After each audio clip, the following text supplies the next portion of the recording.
The nice thing about Systema is that if anyone is doing it like me, they're doing it wrong. So everyone develops their own Systema out of their own instincts, out of their own body structure, their own form. And it's not that they're learning a certain type of technique and then trying to tailor that to themselves. It's literally they're learning out of their own instinctual patterns, their own ways of thinking, their own ways of moving. As a human being, you have, internal components, your thoughts, emotions, and, visions, your senses, and all that stuff. The best that you can be is in that internal state. That's where the exploration goes to, because that will be reflected upon the physical as well. A wise man said again and again and again that if you get punched in the face, most of your plans go out the window. What we can do, however, with this, with the, let's say, the incoming conflict, is change our perception of it, because our minds and our bodies are great, wonderful machines that are capable of doing great things. But our paradigms, and most of all our emotions that are shaped by our paradigms, are like leashes and chains that are holding our machines, the mind and the body, from actually working to its full capacity, to finding the best solution for that particular moment. If we open our eyes to just see what's ahead of us and around us, and open our ears and open our senses, and most of all open our hearts, then we can sense and feel a lot more. And in many cases that can take us away from a position of fighting and put us into a position where we are, through awareness, we are free to do what's needed. A lot of fights can be avoided simply by paying attention to the oncoming of the storm.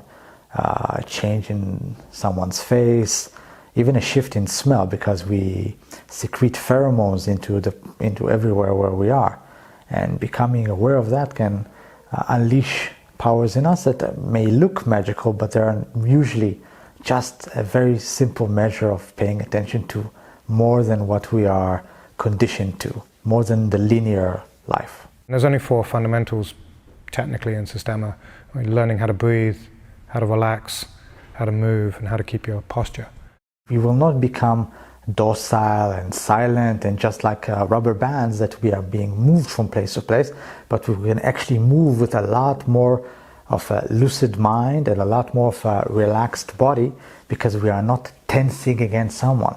We're not considering something that's coming towards you, something that you need to brace and stop, because you're not trying to answer or equalize the equation. Like if there's a 1 value here, you're not trying to put a 1 here, and then you are clashing, and then it's just a matter of who's bigger, stronger, faster, or just lucky. But if you treat that as a gift, you treat it as something that you can manipulate and move, instead of letting it come inside you, because if you're pushing against something, you're becoming a structure that is made of 2 points, and both of them are just trying to break the entire structure. So if you release the need to even out the other side, it affects us a lot less, and life becomes a lot clearer, because it's not about your side and their side, and there's not just a binary system of right and wrong. You can become a human being, and you can see the other person as a human being. Any class that you come to could range from multiple attackers to ground fighting to weapon fighting to security work to getting out of a car to anything, to just purely a breathing class. And Systema is like this one thing. And all you do every class is look at it from a different angle, different angle, different angle, different angle, different angle, so that whatever situation you get into, you start to adapt immediately to that situation. Would I teach a shorter fighter how to do long-range attacks? Yes, definitely, because they might need it. Would I teach a long-range fighter how to do short-range attacks or act like a shorter fighter? Yeah, definitely. But it would be up to them how they adapted how to use that. Even in a similar drills and training, I find it something new if I pay attention. If I just don't pay attention, it's like it becomes boring, right? Yeah, it becomes a repetition. Repetition, right? Yeah. But you don't want to do that. You know, don't Yeah. repeat it. Just focus on the task at hand, and then you should find something new that you didn't see before. And you have to get hit. Yeah. Right? You have to get hit. You have to get taken down. You have to get submitted. You have to get choked. All those things, without being damaged. Hit me first, boom, and I get okay. Oh, that's what that is. Okay, it hurts. Okay, but I took it. I'm okay. Okay, so I hit you the same way. Because I know you're gonna be okay. When I come to class, my thoughts are always, what do the students need at that particular moment? Because otherwise I'm not being of service to them. I'm just trying to instill in them something that's important to me. And I'm less important in that interaction. What's important is that they are getting what they need at that particular time.